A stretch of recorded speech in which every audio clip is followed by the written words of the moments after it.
These movies were taken by First Lieutenant Bruce McGregor Hall on the island of Honshu in Japan between the fall of 1945 and the summer of 1946. After 2 years of mountain warfare training in the 10th Mountain Division, I became an infantry officer and in due course was assigned to the 7th Cavalry Regiment of the 1st Cavalry Division. Our mission was to land on Kyushu, Japan's lowest mainland island. The Japanese surrendered before the invasion could begin, and General MacArthur, representing the Allied powers, aboard the U.S. Missouri in Tokyo Bay, took the formal surrender.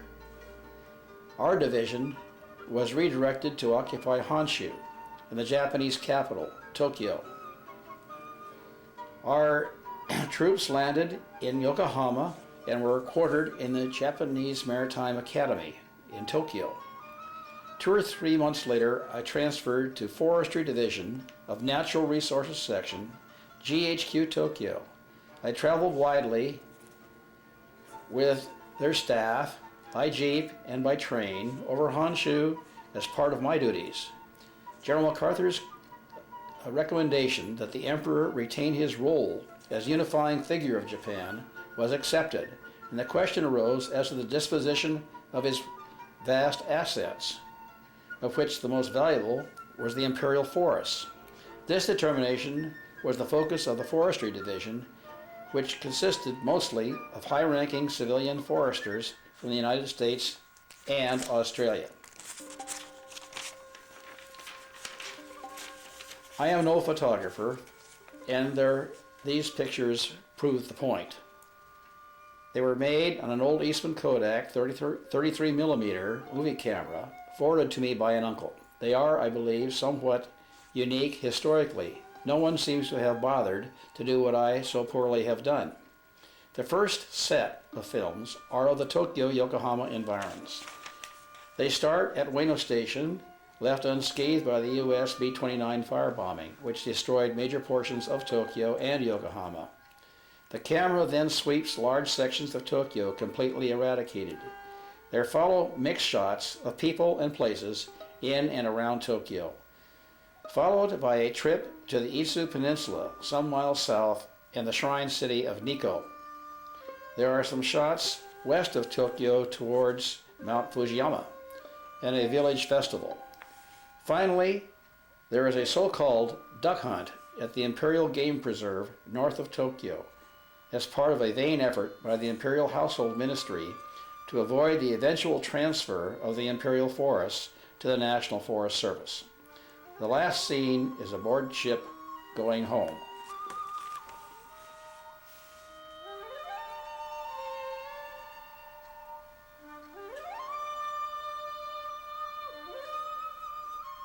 As you can see from these films, the Japanese, who had just been so severely damaged, show a great deal of resiliency.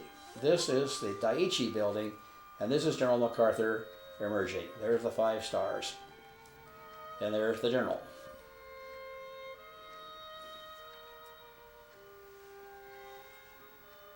This building faced towards a moat, which in turn surrounded the imperial palace.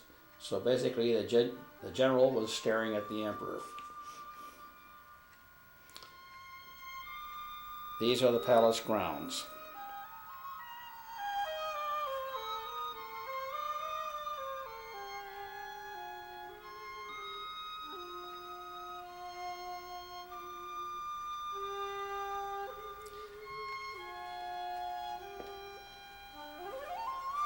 At this time, the Americans handled the occupation principally, although the Australians and the British were represented, and the Russians were somewhat left out. You may recall the Russians invaded Japan at the last moment, so they would have some sort of say in its disposition.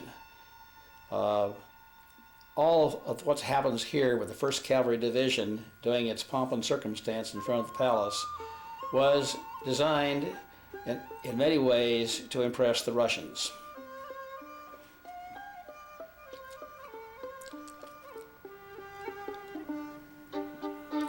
This area here is out by the river that goes through Tokyo called the Somida River.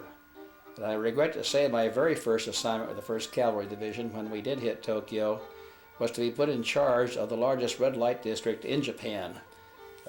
And at that point I had a rotating platoon that came out to try to separate the Americans and other troops from the geishas and the bad girls called Joro.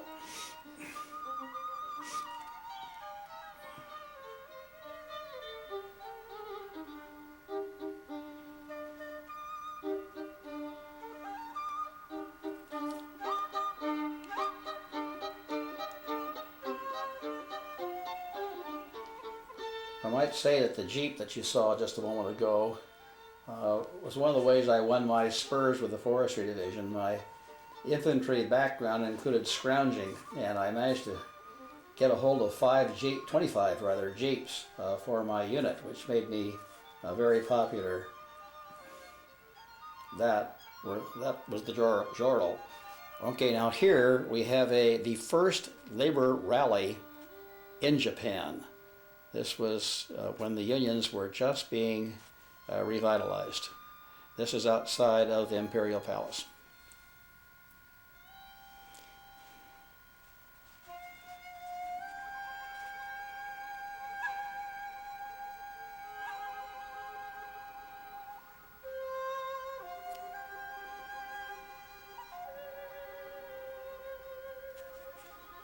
It's interesting to think that this is the first exercise in democracy in Japan, and they've never gone back.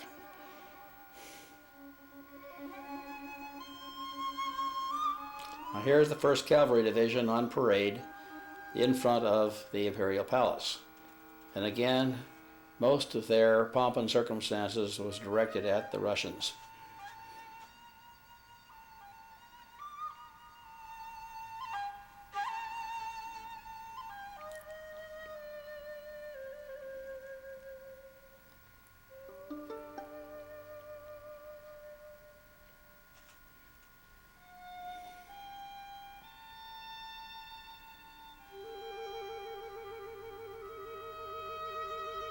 Now here I believe is the beginning of our trip to the Izu Peninsula that I mentioned earlier. And a bunch of staff are with us and went down and did their best to make friends with the Japanese as they went along. The Izu Peninsula is quite beautiful, and as I said earlier, it's very close to the Shrine City of Nikko. This vehicle is heading up towards a lookout point towards Mount Fuji, which was not too well visible at this particular time.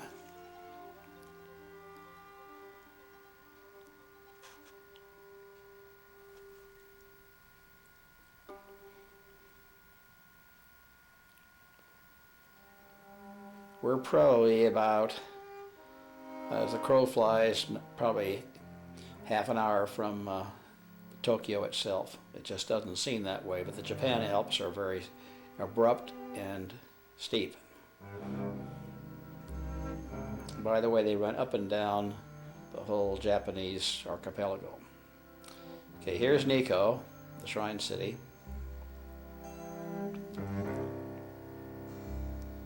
This is not as famous as Kyoto, but it's a beautiful shrine.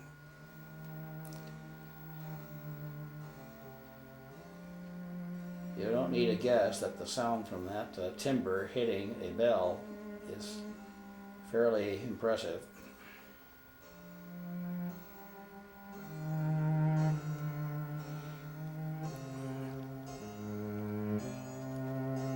There's a lot of Buddhist influence in these various temples, and you'll see miniature figures carved everywhere in the eaves.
My attempts to shoot inside were not too successful. Now this soldier and his wife and or girlfriend, I'll mention the soldiers in the second reel. Priest. There are the three monkeys: see no evil, speak no evil, and hear no evil.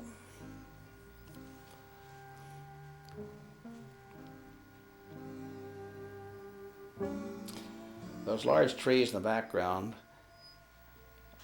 Well, let me jump ahead here.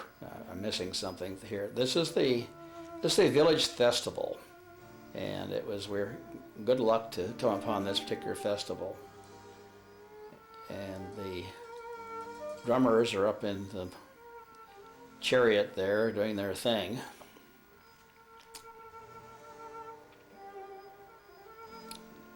You can sort of see them pounding away in there.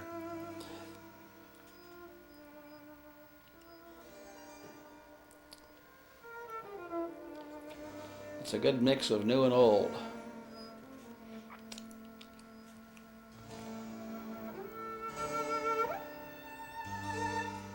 But when you think that probably 3 to 4 months before this particular section of the pictures was shot, we're at war and violently bombing the country, they came back fast.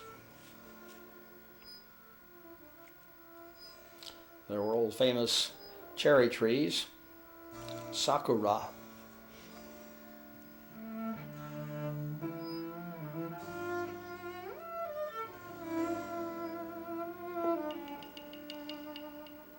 Again, we're in sort of the rural environment around Tokyo, Yokohama. This is not that far away from the big cities.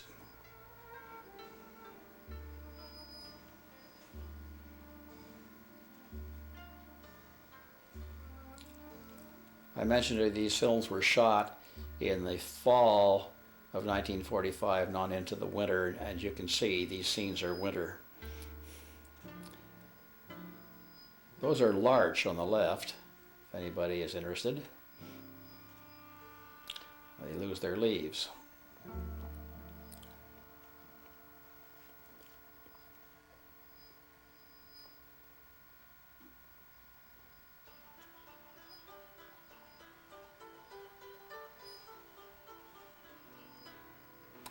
The Japanese are great foresters. They learned their traditions from the Germans around in the 1800s, and they were very meticulous. These trees here are young, what they call sugi. Sugi is Latin Cryptomeria japonica. That's their most important tree.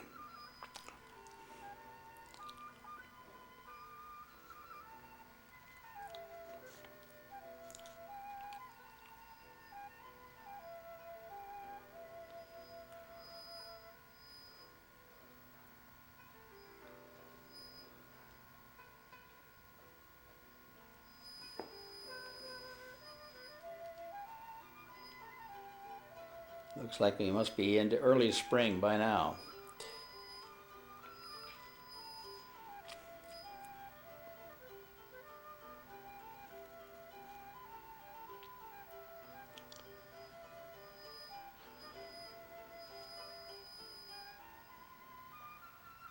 Now this is the gateway to the Imperial Game Preserve.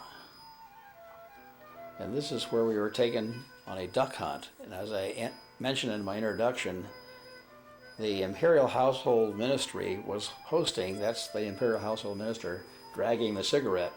And here he is again after too much sake. This is the equivalent of a U.S. cabinet officer. So I would like to say those are the weapons of warfare for this attack on the ducks.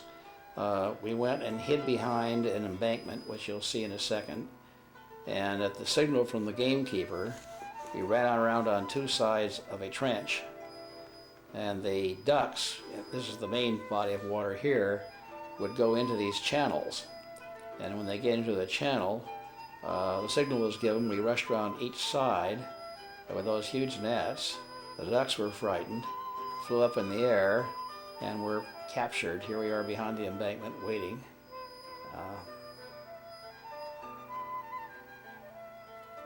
And now we start on this thrilling hunt. And as you see, it's not very hard to catch a duck this way. It's not very sportsmanlike, and it was kind of a shame, frankly. The gameskeeper, whom you'll see shortly, carried a falcon with him, and if by some miracle one of the ducks escaped the nets and flew away, he released his falcon, and of course that was the end of the duck.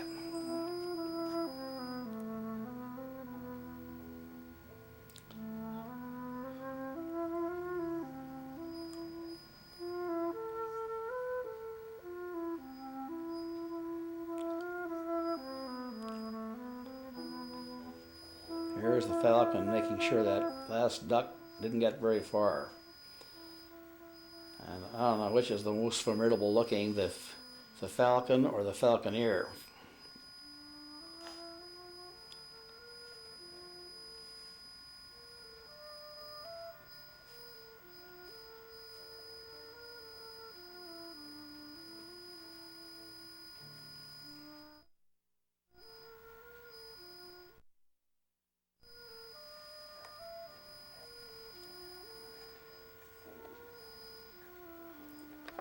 As you can see, the grounds were beautiful, even if the sporting was below par.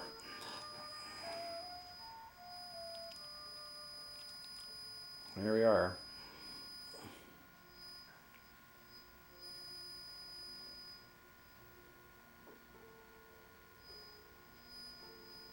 Now these shots are simply of going home, which would probably be in the late summer of 1946. And I was made, unfortunately for me, the sergeant at arms of this entire ship, which consisted of USO troops, nurses, and Air Force personnel.